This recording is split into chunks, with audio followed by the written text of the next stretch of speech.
Hey Bala, good morning. Good morning. How are you? I'm doing very well.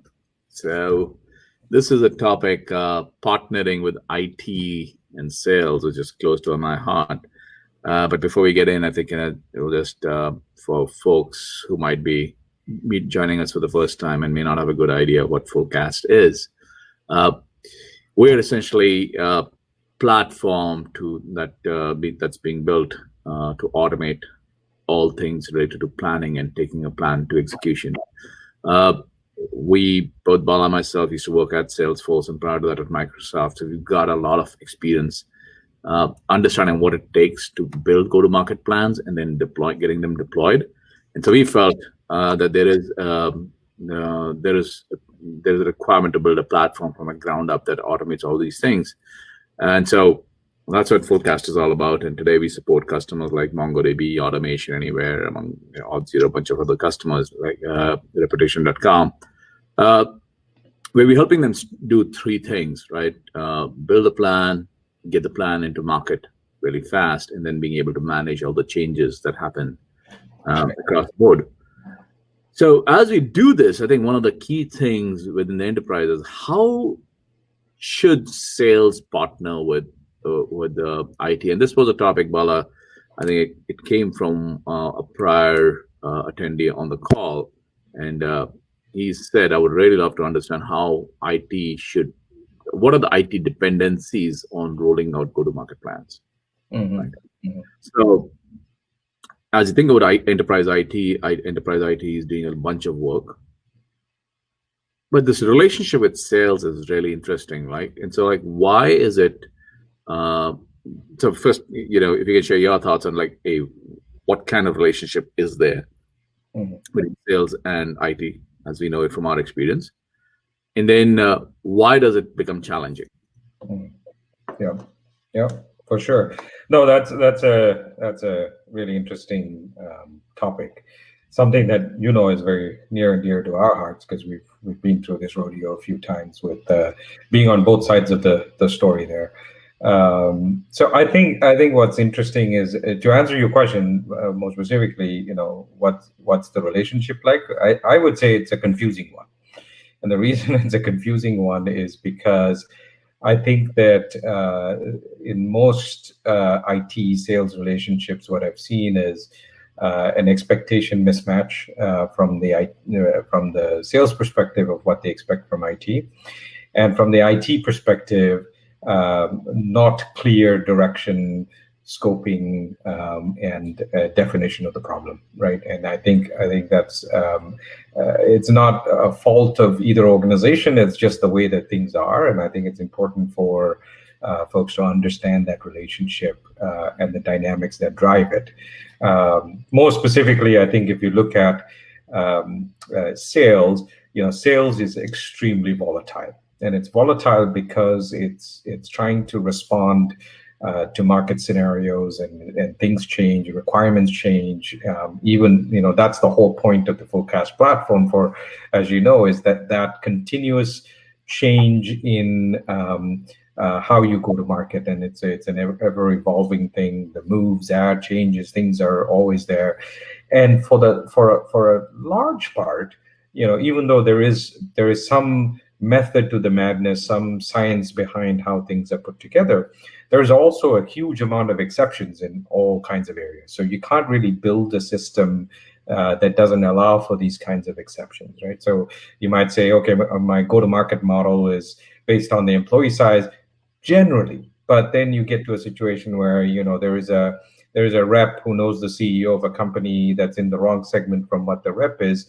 Well, they're going to do what it takes to close that deal, and so that becomes an exception. So whatever you're building, whatever automation you're putting in, I generally say that for anything that you're putting in terms of a defined automation, build an exception path, because that's always going to be there for sales. I remember the analogy that I used to have at one time when I was running engineering teams is, are we dealing with a single gate problem or a double gate problem? Right? If it's a single gate problem, take your time to think. And if Yeah. it's double gate, yeah, we can. And sales is largely a double gate problem. Like no matter what you do, they'll say, oh, well, but what about this? So What I'm But let hearing. me, I think the other perspective is from the IT side. You're used to this method of, okay, give me your requirements. Let's, even for the most agile of teams, you seek some sort of stability in the requirements because there's a lead time to go build those things or put those things together, right? And what tends to happen is with sales, because it's very volatile, the requirements that you get will change by the time you finish them. So, having a 6-month project to implement anything for sales is like a long-term project, right? And so that's something to consider. Even if you're doing a system implementation of, say, a CPQ system, right? By the time you put in the CPQ system, the rules of what you need would have changed, right? That is right. That is so right. And in fact, that's one of the reasons why you've seen a lot of the CPQ systems, right, are celebrated at go live. Right. And then once it's gone live, then the real challenge starts. Like, oh shit, our business has moved on, and now we need all these things, and they become, Scrum team fire drill efforts to support it. That's right. That's right. So that's what I mean by the mismatch, right? And sales is expecting a platform that's flexible enough to deal with what they need and agile enough to get what they need. And IT is looking for stability in requirements, and I think that causes a mismatch between the two teams. So so today, right? Typically, what I've seen is, sales operations in general, we call it as a shadow IT, and it came about because, like you said, sales feels we are very dynamic. Our requirements are changing. IT takes too long. I would rather just go hire some guys on my own team and get my stuff done. Yeah. But if you go into a large enough company, like, decent sized company, you will see that Salesforce, the instance itself, is being managed by IT. Yeah. What is that relationship like when Salesforce sits with IT and sales is the primary user of the database? What kind of challenges do we have? I think there are primarily what I would say two main challenges that I see across most IT organizations that I've come across working with sales. The number one thing is that you either treat Salesforce as an enterprise system or you don't, right? And that comes about really the willpower of the people that are putting the systems in place. There is a pull, as I mentioned, from sales to keep things flexible, and there is a pull from IT to keep things organized, right? And so what tends to happen is Salesforce is something that gets caught in the middle, and if you don't think about it and if you don't architect it correctly, what happens is the IT team says, okay, sales ops team, go ahead and do whatever you need to do. The system is in place. As long as you don't break integrations with other systems, we're good. You can play in your little sandbox with Salesforce. And that leads to a disaster because, then you get knee-jerk implementations of things, and you haven't really thought through from an enterprise perspective, which is the perspective that IT would bring to the story, right? And you get a mess of a Salesforce implementation with bad data quality, and you create a spaghetti implementation. That's one side.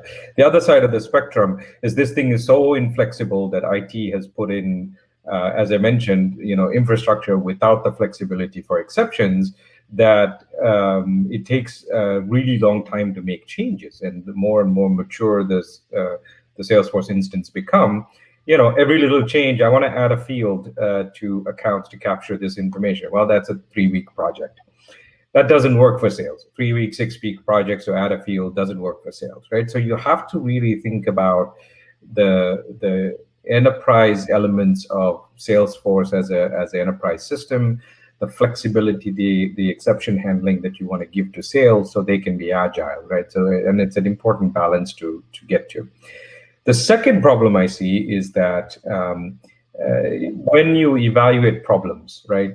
Like I've got a data quality problem, I've got an account hierarchy problem, I've got a holdout problem, I've got a, whatever the problem of the day is.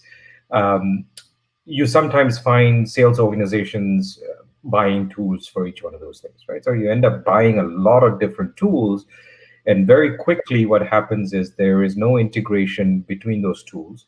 There is no common architecture between those tools. And what that leads to is the IT organizations basically passing the problem on to the sales ops team, which is why this sort of shadow thing kind of exists, is that you let the sales ops teams do manual integration between those tools, right? So if you need to roll out a go-to-market plan, well, I've got to go to the routing system and roll out my go-to-market plan.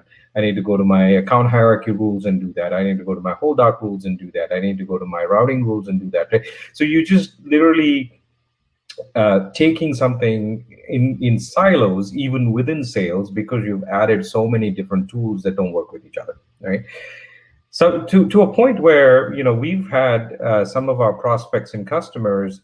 I remember one in particular where they said we can't make process changes or we can't add this field to accounts because that will break our BI solution that we have over there. That's going to take 6 weeks to go re-engineer. So we can't really add this thing to sales to support sales because it will break reporting. And if it breaks reporting, then the executives get pissed off, and so we can't do that. So what does sales do? Sales creates another Google Sheets and tracks like all sorts of important information outside of the system, right? They're going to find a way to work around it. It's just from an enterprise perspective, it's not ideal because that data is not getting captured in the system, right? So actually, the two problems that we find in most IT and sales organization relationships. And I think those things like that, what I would say is, yes, so sales has to get its stuff done. Yeah. When it doesn't find the agility, they will go buy tools, right? And they'll buy point tools all over the place like that. Each of those tools are introduce its own data fragmentation, right? And so now somebody has to do all these this overhead work of collating data. And so as it relates to planning, I think that is a big piece, right? When you think about I want to plan, I want to have a simple thing like how many accounts do I have, and by employee count, by industry vertical. I don't know where is my source truth of data. Yeah. Is that the first friction point that you see when it comes to building out a go-to-market plan as it relates to the dependencies, IT, and It's interesting. It's an interesting question because as far as the sales rep is concerned, the source of truth is not really a problem for them, right? You can say whatever the employee count or the annual revenue of an account is. I've got a deal and I'm going to go close it, yes. Right? And so whatever the source of truth notion that you have within the CRM and the pristine nature of that source of truth is irrelevant as far as the sales motion is concerned, right? The only place where it becomes relevant is whether a rep gets an account to work on or doesn't get an account to work on, right? And what's the composition of the patch and so on. So I think that's where the friction really starts when the reps don't get the accounts the right way, or they end up wasting a lot of time calling into dead accounts that don't have the right information on them and things like that, right? Okay. So data quality definitely is a problem. Now, this same problem, I think the challenge exists the way that we described earlier, is that from a sales perspective, right, the data that you have in the CRM, I believe that the sales rep on the ground has the most accurate information with regards to that account. Right? But you could take a very IT-based approach and say, no, I'm going to solve this through a universal data source like D&B. I'm going to bring D&B in, then that's the source of truth. Well, that makes the process easy, but that doesn't always make it true because D&B data is not always the accurate data on the ground. And especially if you get out into the international markets, it's definitely not the most accurate data around, right? So you can solve it from an IT perspective and say, I'm going to put in a single data source, or I'm going to bring in master data management, and that will solve everything. Wrong answer, right? That doesn't really solve it because the sales rep ideally has the most accurate information. Any data source that you pick is 6 months old in terms of the data and the relevance. And there is a lot of practical scenarios in sales, like private equities, bottling companies, car dealerships. There's a number of those scenarios where a universal legal structure doesn't work. So you can bring in DNB, you can bring in a legal structure, but that doesn't always work for sales, right? And this is what I was talking about, the exception rate. So you really, as an IT organization, cannot take the everything looks like a nail and I'm going to use a hammer approach, because sales requires a whole bunch of nuances. So even if you bring DNB as a data source, you have to have exceptions for how you deal with that in practical terms, right? So data quality is definitely one of those friction points. And it's very easy for what I've seen is the teams, one or the other of the teams give up, right? And either you have a draconian, you cannot change the employee count, you cannot get the most accurate data approach, and then there's one source of truth and that's it, we're not going to entertain anything else, or it's a free-for-all with all kinds of data in them, right? So there are two aspects, right? So as you think about data quality, right? A, data quality and its impact on the reps themselves. Like I said, hey, how holdouts impact data quality, right? Where am I selling into, which accounts I can sell into, employee count, segmentation, all the things. Then there is the impact of data quality on the planning team themselves, All right? Right? Yeah. They're trying to create segments, they're trying to do accounts and all those things.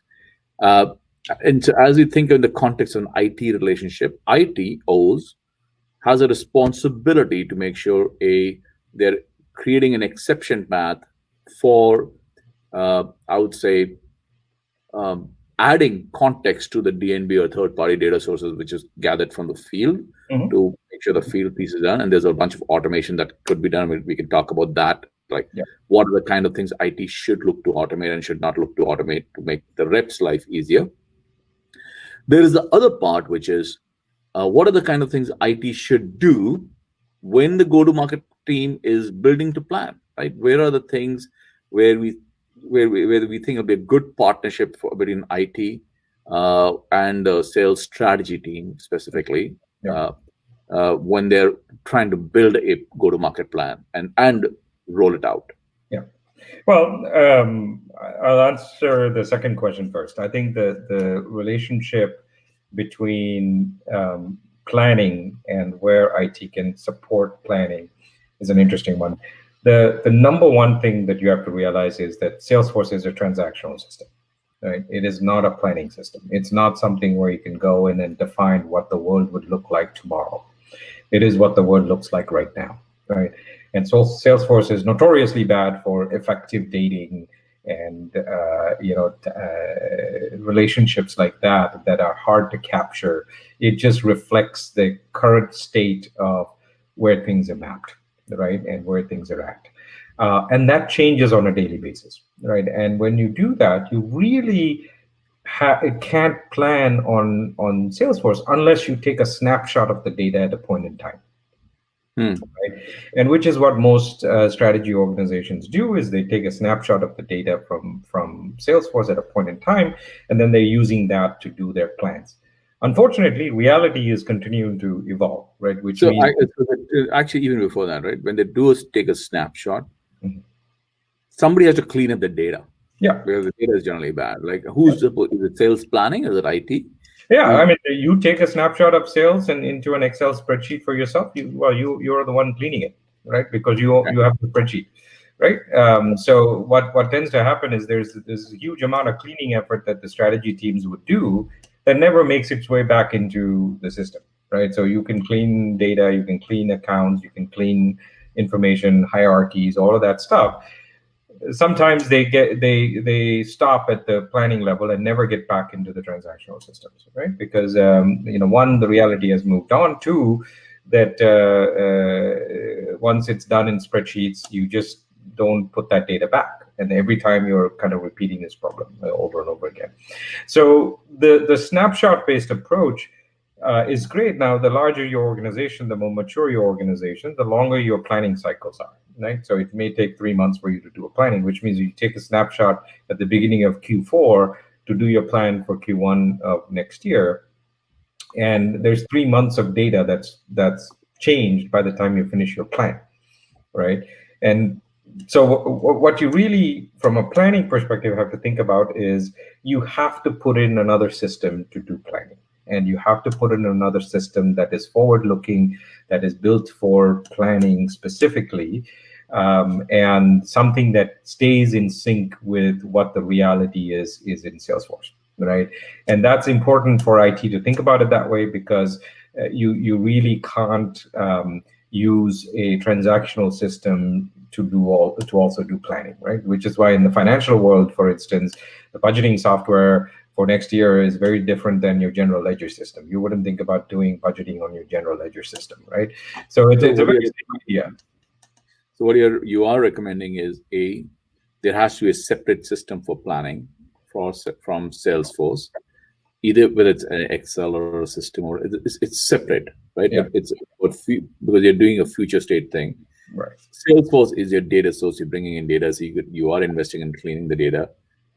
IT should or could think of like, how do we take the data that's been, at least even if it's not clean, the attributes, right? Because the sales strategy team is adding attributes to the data, and then and saying which of this data we'll need for the next time, and sort of figure out a way to sort of get it back into Salesforce. Right? That's one area where they could do, but they generally don't. And that is perhaps the biggest piece where I think sales strategy, before you get to planning, they spend a lot of time cleaning data. Right. And you know, as we talk about, planning is not a one-time activity, right? Yes. Planning is going to happen continuously. So this is not something that you solve just once a year. This is something you solve, you know, every quarter, every couple of months. There's things changing, right? So it's not a one-time activity where you strategy takes a copy. This is happening continuously. This is happening. So how can sales strategy work with IT to inform them about this is what we really need in terms of data, and if there's automation to be put in? Do they say that, okay, allow me to do a data extract for the first time? I will fill it up. I will give it back to you. That's typically what happens in IT. They give it back to them, and IT might do data loads back into Salesforce. Right? Does that help? Does that really work? Or it helps, but it's not scalable. It's not something that you can do all the time, right? And the manual effort required to clean up and data load data every time is pretty massive, right? And naturally, as the sales organization grows, you're not going to be doing this every month or whatever. It's just not feasible. So there are three elements, right? The three partnerships. I got the data from Salesforce. Sales strategy, I fill up the data. I give it to IT. There's an IT handoff over there. IT does a data load. That's one step.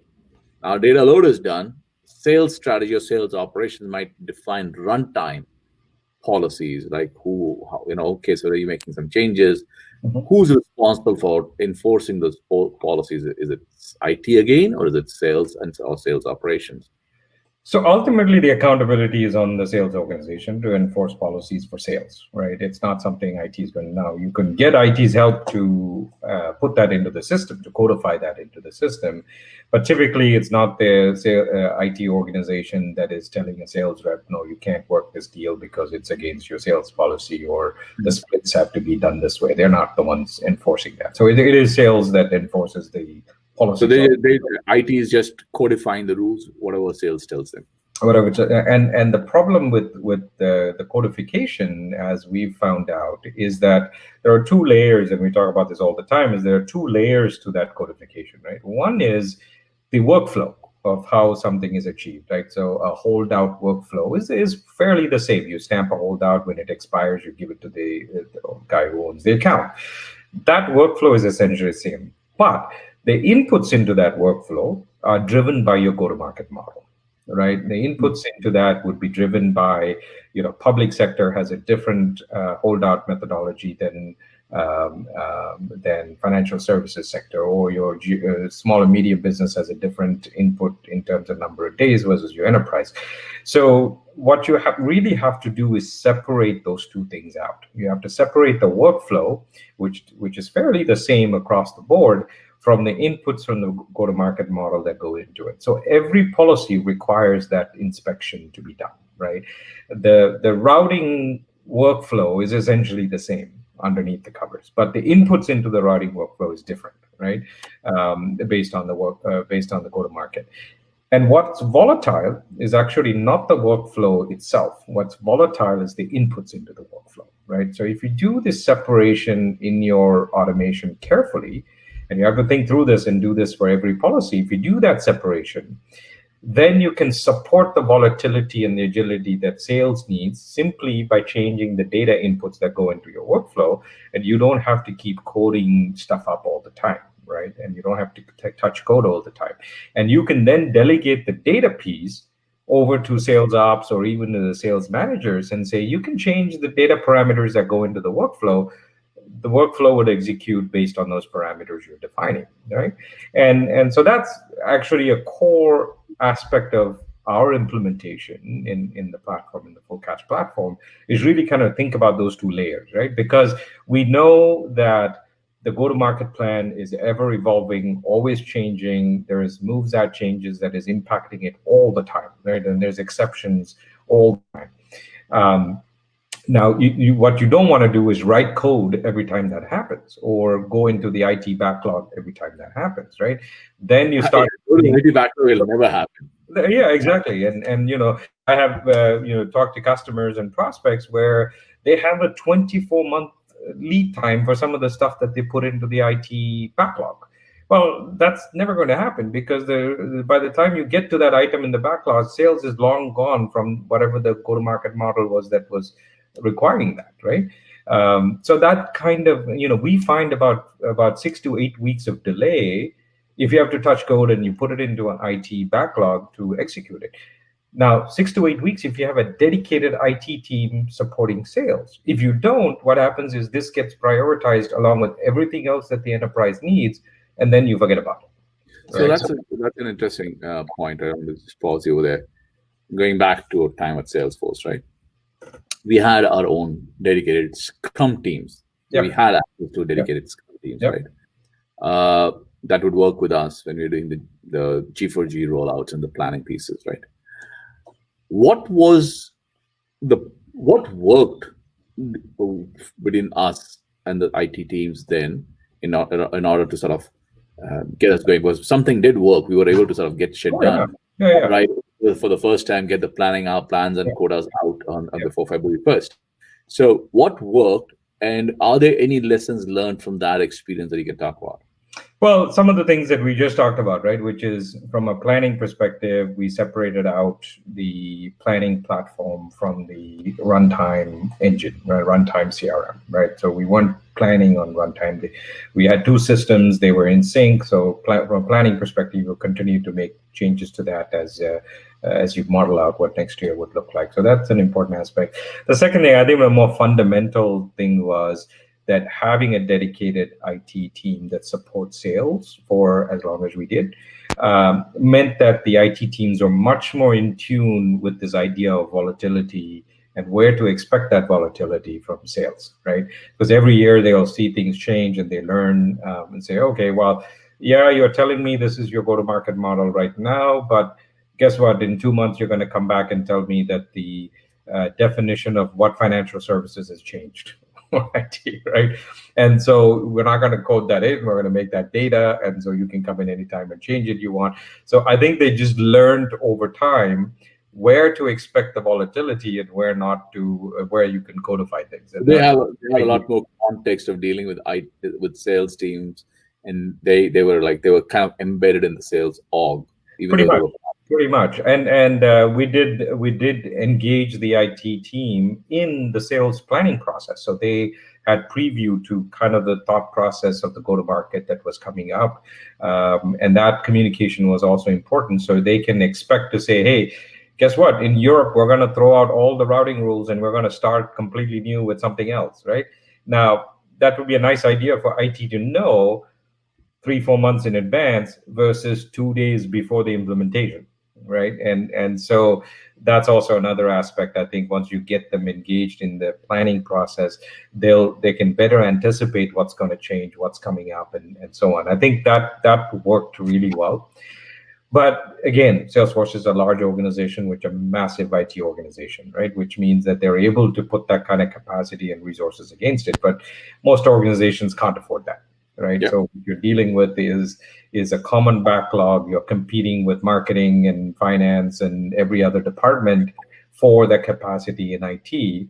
which becomes harder and harder to get to, right? And especially if you have major projects in sales, like you're going through a CPQ implementation or you're going through a contract management implementation or something like that, the little changes don't get any attention. So your go-to-market model changes, you don't have anybody to work on those because they're all working on the big projects, right? And so that is a common problem across the board. This lead time to implementation impacts agility.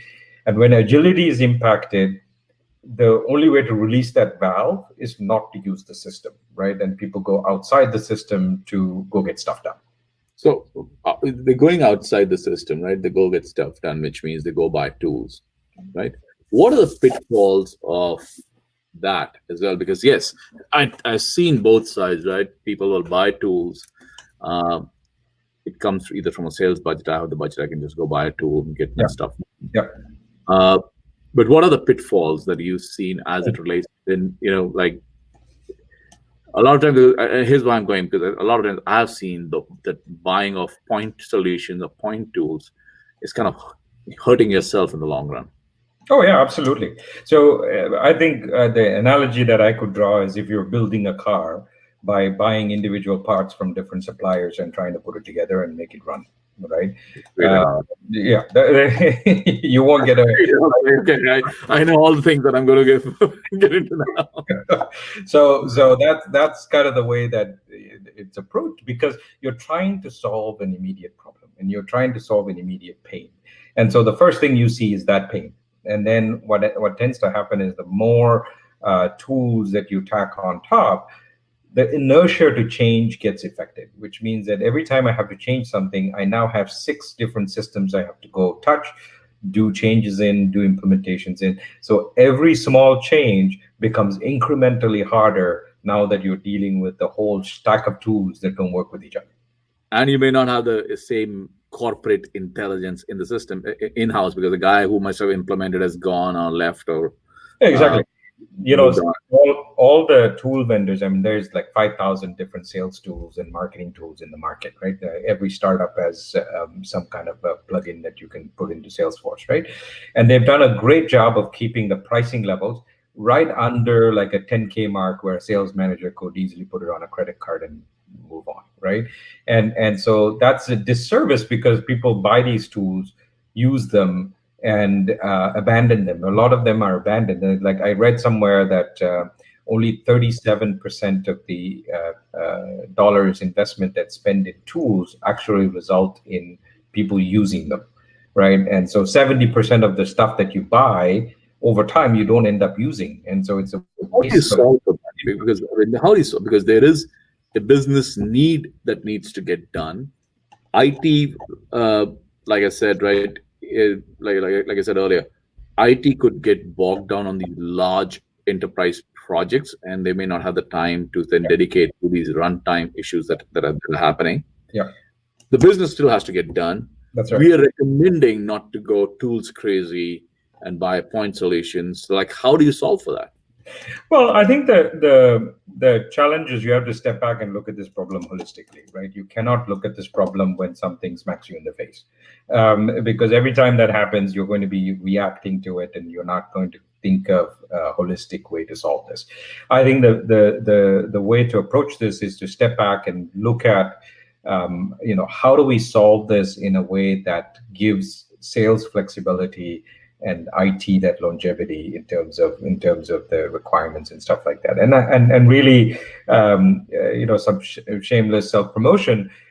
That's what Forecast is really about, right? But even if we go down that path, the ability to step back, reflect, and assess requires a level of maturity in a sales operations organization that I have personally found lacking, not because the organizations are not mature, but because they're generally dealing with fire drills, right? So day in and day out, and they're like, I don't have the time to think, and so I will keep making these salami slices, death by 1,000 cuts. Yeah, no, so that's a choice you have to make, and this is really the message to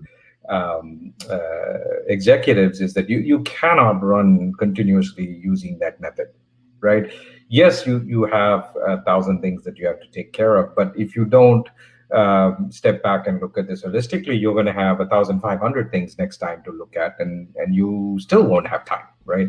So it's not. I think as an executive team, you really have to say, as an IT CIO or a CRO, you really have to look at this problem and say, we have to think about this holistically. You cannot think about this as point solutions to point problems.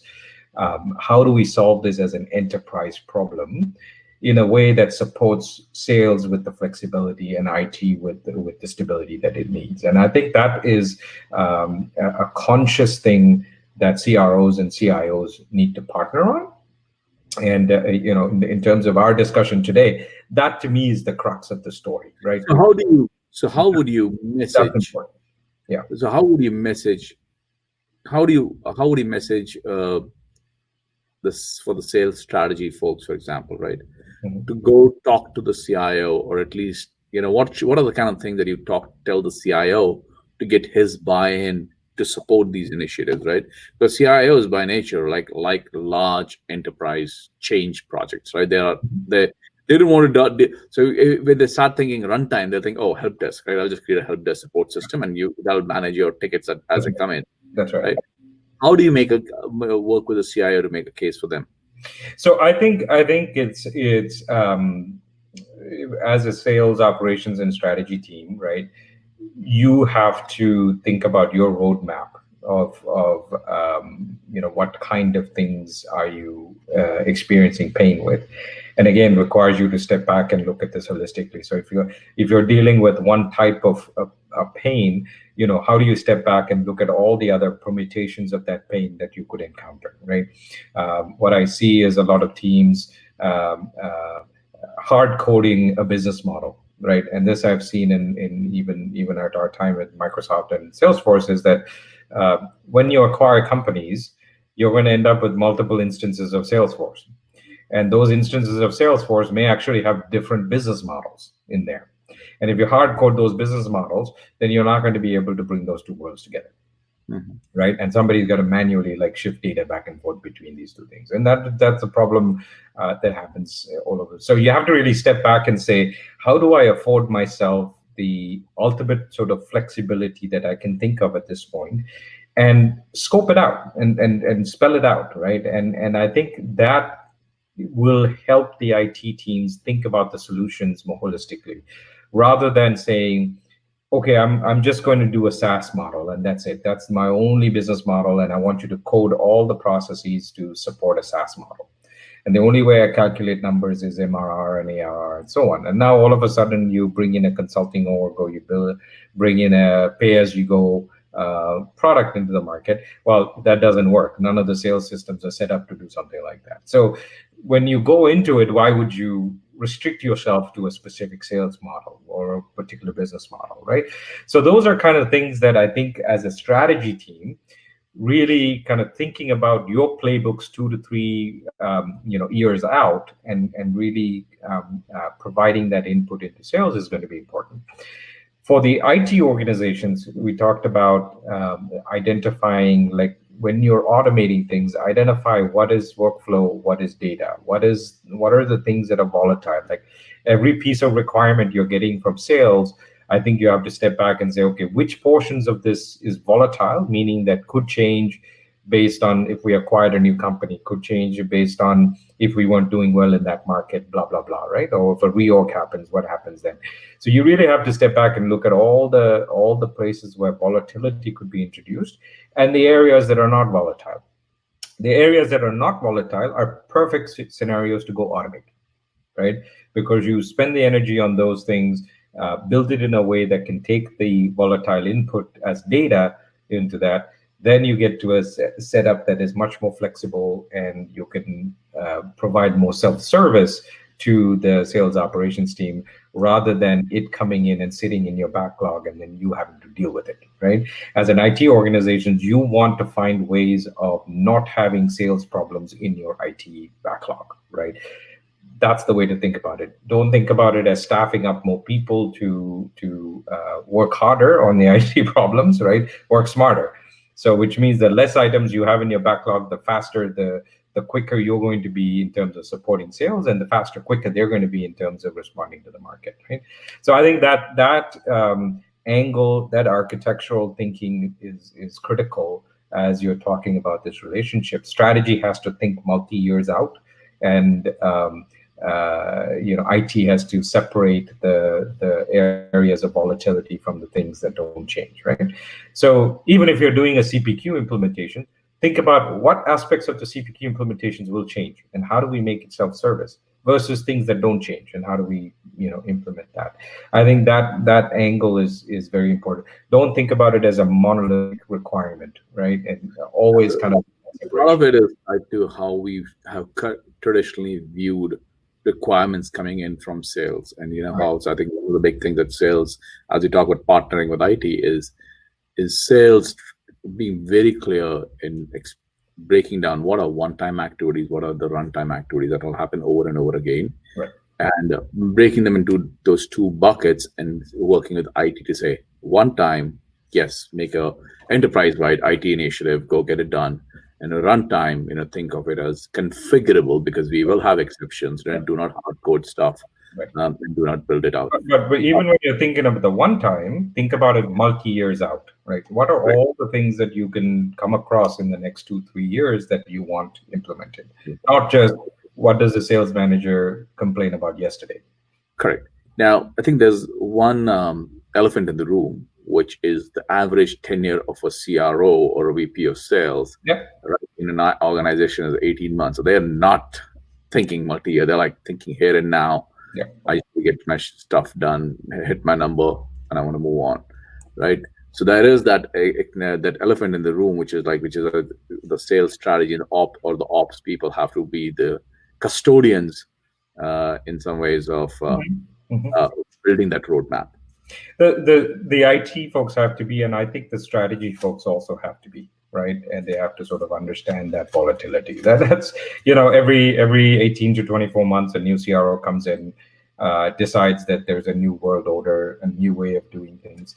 But what's interesting is that what we've found is there is still routing that's going to be needed. There are still CPQ requirements. There is still data quality requirements. Those all are fairly the same, right? Yeah. What is changing is the go-to-market model. What the CRO is tweaking or changing or moving around is the go-to-market model. And that goes to the earlier point. Yeah, we may completely redo the segmentation because the new CRO thinks that's the way to go to market. Great, right? Can your IT systems support that? And that has to be something you have to have thought about by the time you put all those things in, because you have to anticipate that every 12 to or 18 to 24 months, you're going to get a new CRO who has a new world order to implement in terms of the go-to-market. That also that also assumes, or I would say not assumes, the requirement in sales strategy or the sales operations team, that you need to build a culture where you're leading with a point of view, where you're educating the CRO of the what if, right? So because they are making, everybody's making decisions with the best intent of the company, right? The idea here is sales strategy needs to take the lead of leading with a point of view in helping them think of the consequences in advance versus just being an order taker. That's right. That's right. I think the problem with order taking is that the order taking flows downhill, right? Much like other things that flow downhill. So what happens is that a new idea comes about, and you just simply, as a strategy or an ops team, you're simply taking that order down and you're saying, okay, I'm going to go execute this. You pass that order on to IT. IT passes it through multiple layers and by the time the developer gets the requirement, it's not exactly what was specified up front, right? You've lost so much context in that chain. The developer is going to just implement something hard-coded. It's the simplest way to get it done, right? And so I think that translation has to change. You have to have a way in which you are, as a sales strategy and operations person, giving the CRO options. And you can only give those options if you're partnering with IT on what those options are, right? And so it's important to build that relationship and not think of it as, I'm the business, I'm going to take the requirement, I'm going to give it to IT and let IT go figure out how to implement it. That just doesn't work. That model doesn't work. And use an iterative method. Waterfall simply doesn't work. Or what I need, this is preaching to the choir to a lot of people. Waterfall just doesn't work. And more specifically in sales, it just doesn't work, right? Because of the volatile nature of sales. If you're doing an ERP implementation, sure, that works, maybe, right? But for sales, every 2 months there's a different go-to-market model. It doesn't work. Right? Yeah, and not the model itself, and people are always changing roles. Like the volatility of people in roles, whether they're leaving the company or getting promoted, is very high. Right, and the automation has to support all of that. Right, that's right. Right. So I think in conclusion, there are like a couple of things, right? We need to sort of break things down to runtime and build a plan. We need to sort of look at places where we need to be flexible versus organized. Right, and then we have to sort of start leading with a point of view and educating the CROs of all the consequences. Right. Just I like the car analogy, right? You got to decide if you're buying a car or buying parts to build a car. Yeah. And it's an experience. Some people may like that, want to build a car, but yeah, go ahead. But I think that's why kit cars are a hobby, not a mainstream, right? Yeah, no, excellent. So we're just at time right now, so I think we'll conclude. But this is a great thing, and if people have any questions, thoughts on this, would love to sort of hear back. And you could notice, we could go on and on this topic. We've had a lot of scars to show, but for now, I think this should suffice. Sounds good. Yeah, it was great. Thanks very much.